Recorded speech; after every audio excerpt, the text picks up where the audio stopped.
Halo teman-teman, sehat-sehat selalu bersama keluarga tercinta dimanapun teman-teman berada.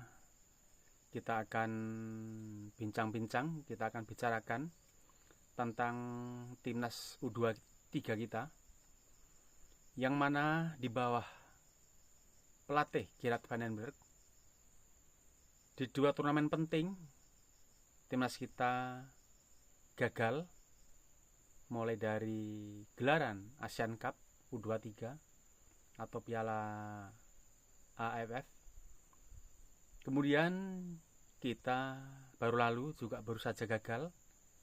Bahkan yang sangat menyedihkan, kita gagal lolos dari grup kualifikasi.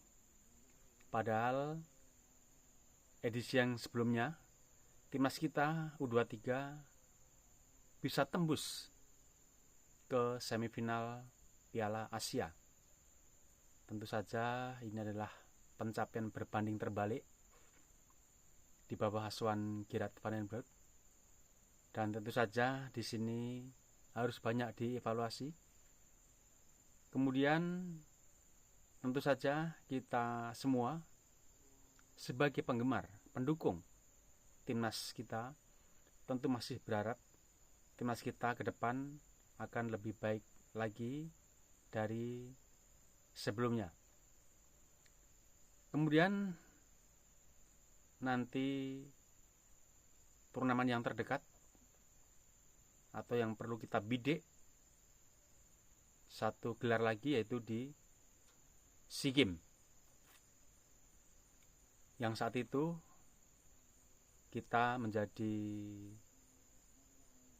tim terkuat di Asia Tenggara saat ditangani oleh Coach Indra Safri. Jadi kalau kita melihat dari prestasi timnas kita U23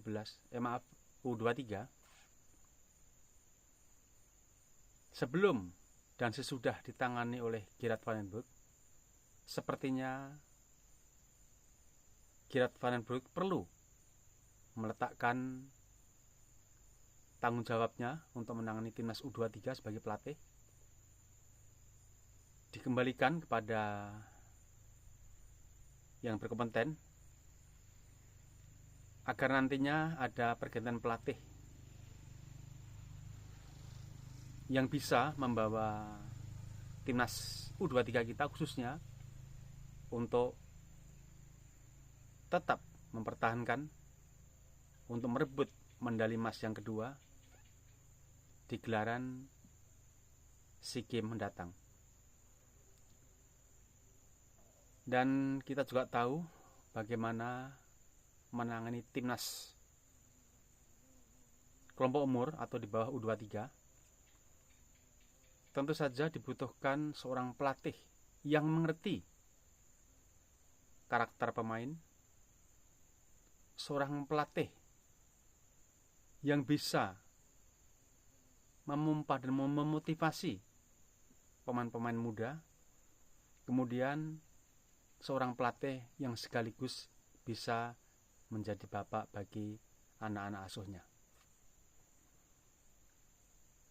Untuk mengetahui psikologis, tentu saja saat ini jika kita melihat dan kita memilih, secara pribadi saya memilih pelatih sebelumnya waktu menangani SEA Games, yaitu Coach Indra Safri.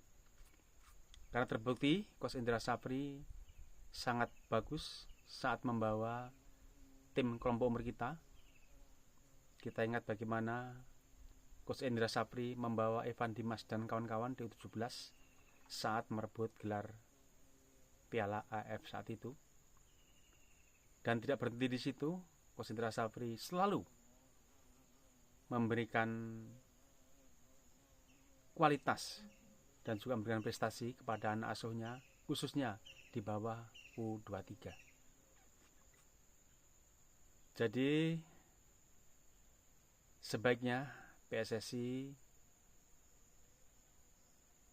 berkenan untuk memanggil Coach Indra Safri untuk menangani timnas U23 di gelaran SEA Games, bahkan usianya kalau tidak salah itu di bawah U22. Dan tentu saja ini sangat penting karena Coach Indra Sapri secara psikologis sudah dekat dengan anak-anak yang ada di timnas U23 kita, bawah U23 kita. Kemudian pendekatan Coach Indra Sapri dengan para pemain juga terlihat sangat baik. Kemudian cara komunikasi Coach Indra Sapri dalam memberikan arahan kepada para pemain juga sangat baik. Kemudian Coach Indra selama ini juga tidak begitu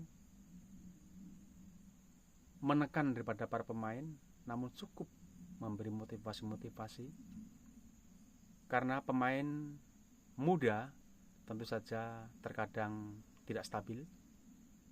Mungkin sekarang bagus, besok lagi mungkin kurang bagus dan sebagainya. Tentu saja dibutuhkan penanganan khusus seorang pelatih yang bisa mengetahui karakter, mengetahui kemauan, mengetahui kondisi baik fisik maupun mental pemain. Dan Coach Indra Sapri, saya percaya salah satunya seorang pelatih muda kita, pelatih bawah U23 kita yang sangat cocok untuk diasuhnya dan sangat cocok jika Indra Sapri menanganinya. Terkecuali ada pelatih lain yang sekelas dengan Coach Indra Sapri untuk bisa membawa timnas kita melaju nantinya ke partai final SEA Games dan bisa memenangkan pertandingan. Namun sekarang yang sudah ada, yang sudah tersedia, tentu saja adalah Coach Indra Sapri.